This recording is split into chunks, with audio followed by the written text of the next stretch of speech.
नमस्कार, news 18 India के खास शो में आप सभी का स्वागत। मैं हूं आपके साथ मोनिका ठाकुर। शुरुआत इस वक्त की बड़ी खबर गाजा युद्ध से जुड़ी हुई आ रही है। इजरायली सेना ने डंके की चोट पर कह दिया है कि जैसे ही सीज फायर खत्म होगा, इजरायली सेना गाजा पट्टी और वेस्ट बैंक में प्रचंड हमले और तेज कर देगी। इधर नेतन्याहू ने पूरी दुनिया को अलर्ट कर दिया है कि अगर जंग में हमास और ईरान जीते तो याद रखिएगा, पूरी दुनिया में हमास जैसे लड़ाके पैदा हो जाएंगे और कई देशों पर 7 अक्टूबर जैसे हमले होंगे। नेतन्याहू के इस बयान के आने के बाद एक्सपर्ट्स ये दावा कर रहे हैं कि अगले 48 घंटे बेहद भीषण खूनी जंग आगे हो सकती है।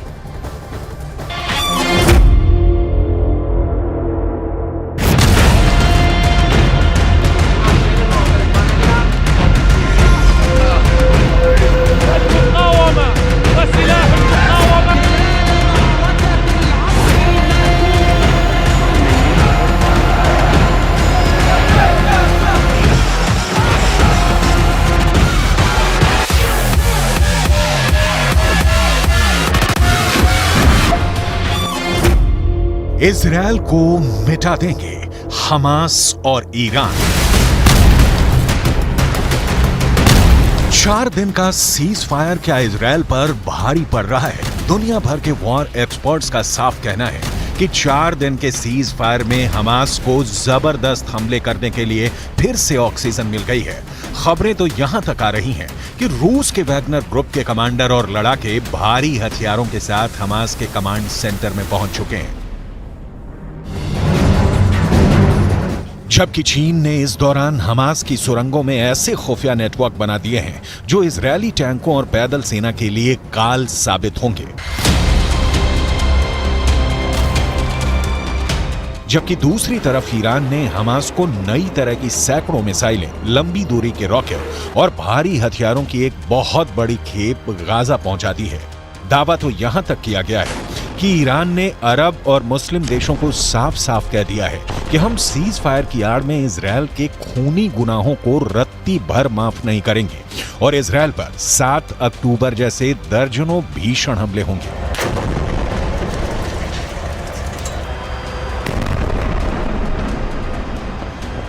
इस वक्त इजरायल के 1.5 लाख सैनिक और 800 टैंक गाजा पट्टी, वेस्ट बैंक में मौजूद हैं।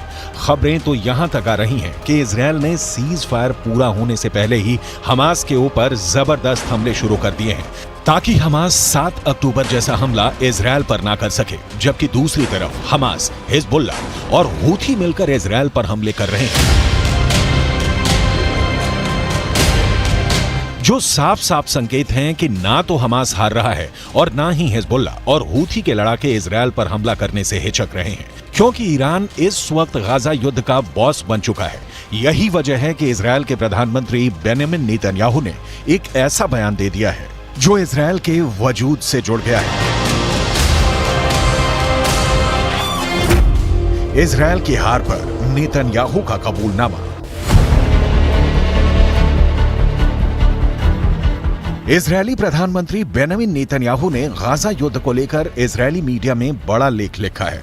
नेतन्याहू ने गाजा युद्ध पर लिखा है कि ईरान की शैतानी धुरी बन चुका है हमास। नेतन्याहू ने दुनिया को चेतावनी दी कि अगर हमास ईरान युद्ध जीत गए तो अगला नंबर बाकी देशों का होगा। बेंजामिन नेतन्याहू ने यह भी लिखा है कि हमास ने 7 अक्टूबर को जिस तरह आतंक मचाया वो हमें दिखाता है कि अच्छा भविष्य तभी संभव है जब सभ्य दुनिया इन जंगलियों के खिलाफ लड़ेगी। नेतन्याहू ने अलर्ट करते हुए ये भी लिखा है कि कुछ लोगों को लगता है कि हम आराम से अपनी जिंदगी में रहेंगे और बुराई खत्म हो जाएगी, तो ऐसा बिल्कुल भी नहीं है।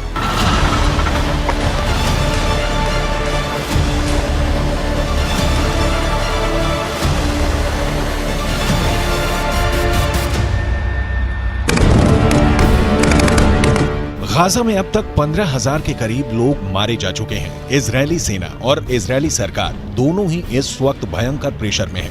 एक तरफ हमास का पूरी तरह से खात्मा करने का दबाव इजरायल की 3 लाख की सेना पर है, तो वहीं दूसरी तरफ इजरायल की नेतन्याहू सरकार पर अंतर्राष्ट्रीय दबाव बढ़ता जा रहा है कि वो अपने हमले बंद करे, जंग को रोके लेकिन इधर जंग को अंजाम तक पहुंचाने का जुनून इजरायल पर बहुत भारी पड़ रहा है, जबकि दूसरी तरफ ईरान के सुप्रीम लीडर अली खामनेई ने इजरायल को धमकी दे दी है कि ईरान गाजा में गिराए गए इजरायल के एक एक बम और लाशों का पूरा हिसाब इजरायल से लेगा और इजरायल को गाजा में खून खराबे की कीमत चुकानी पड़ेगी।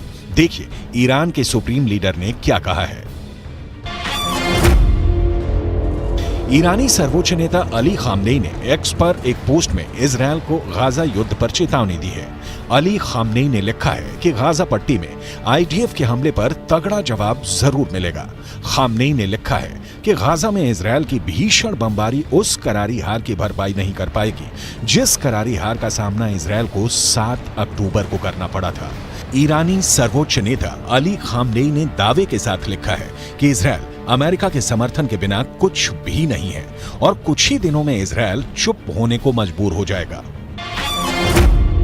इजरायल की हार पर नेतन्याहू का कबूलनामा।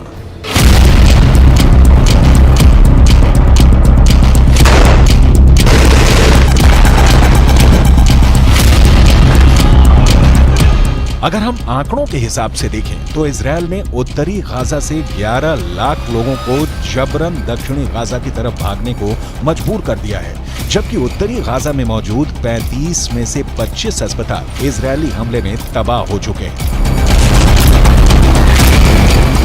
वहीं 44,000 के करीब उत्तरी गाजा की इमारतों को इजरायल ने मिसाइल और बम धमाकों से उड़ा दिया है, जबकि 2.25 लाख के करीब इमारतें अब रहने लायक नहीं बची हैं।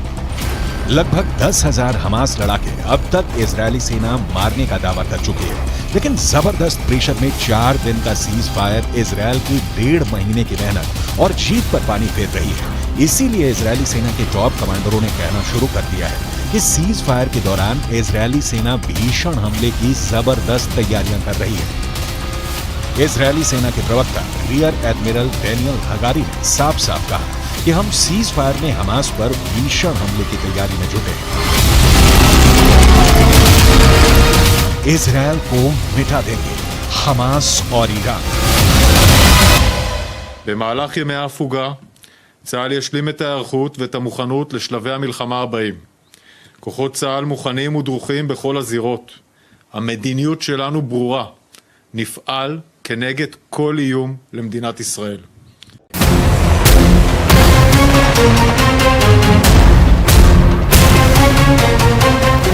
अब सवाल उठता है कि अगर इजरायल सीज फायर के दौरान भी लगातार तेज हमले कर रहा है तो फिर हमास क्या कर रहा है। पश्चिमी मीडिया के दावों के मुताबिक सीज फायर का फायदा हमास के लादेन के नाम से मशहूर याया सिनवार उठाना चाहता है। इजरायल के एक अखबार के दावे के मुताबिक इजरायल के रक्षा विभाग के अधिकारियों को लगता है कि गाजा में हमास का चीफ याया सिनवार दक्षिणी गाजा पट्टी में मानवीय संकट का फायदा उठाने की कोशिश में है।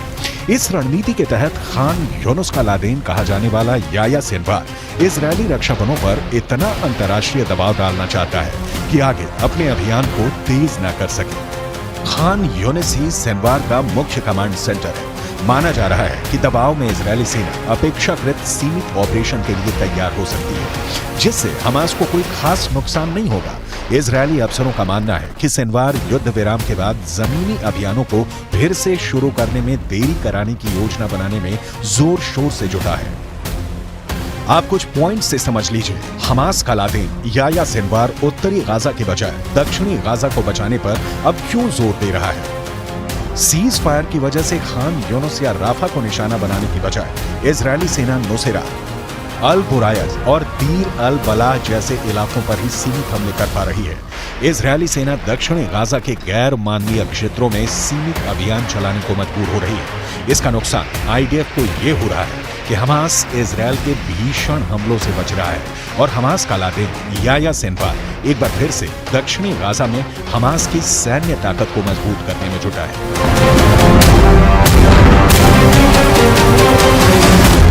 इजरायल को मिटा देंगे हमास और ईरान।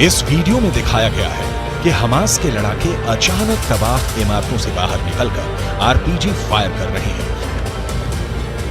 या फिर टैंकों पर सीधे रॉकेटों से हमले कर रहे हैं, जबकि जमीन पर इजरायली सेना का एक भी पैदल सैनिक नहीं दिख रहा है। इजरायली सेना पूरी तरह से या टैंक के अंदर है या फिर किसी बख्तरबंद वाहन के अंदर हमास के लड़ाकों से जंग कर रही है।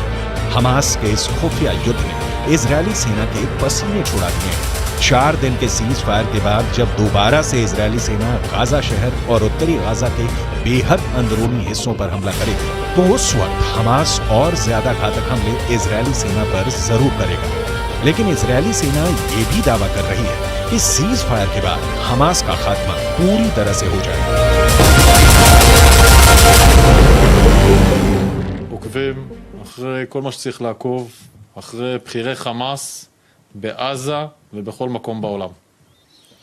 יש למלחמה הזאת מטרות מאוד מאוד ברורות, וצה"ל נערך לשלבים הבאים במלחמה, על מנת לפרק את חמאס, לסדר את הגבולות, שיהיו גבולות בטוחים, להמשיך במאמץ העליון, להשבת חטופים, להגיע להרתעה אזורית. वहीं हमास का दावा है कि इजरायल सेना युद्ध विराम को तोड़ रही है और हमास पर हमले कर रही है। हमास के इस दावे में दम नजर आता है, क्योंकि इजरायली सेना का दावा है कि पिछले 10 घंटे की भीषण जंग में हमास के दर्जनों लड़ाके मारे गए हैं।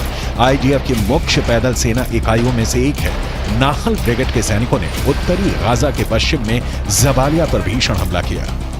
जबालिया में आउटपोस्ट 17 पर आईडीएफ ने हमास लड़ाकों को मारकर कब्जा कर लिया है। आईडीएफ फाइटर जेट ने सेंट्रल कैंप ब्रिगेड में हमास की एंटी टैंक मिसाइल यूनिट के प्रमुख इब्राहिम अबू मगसीब को मार डाला। अब ऐसे हालात में अंदाजा लगाया जा सकता है कि इजरायल के लिए गाजा युद्ध कितना भारी पड़ रहा है। इसीलिए नेतन्याहू को लिखना पड़ा है कि अगर ईरान और हमास जीतते हैं तो फिर इजरायल का विनाश तय है।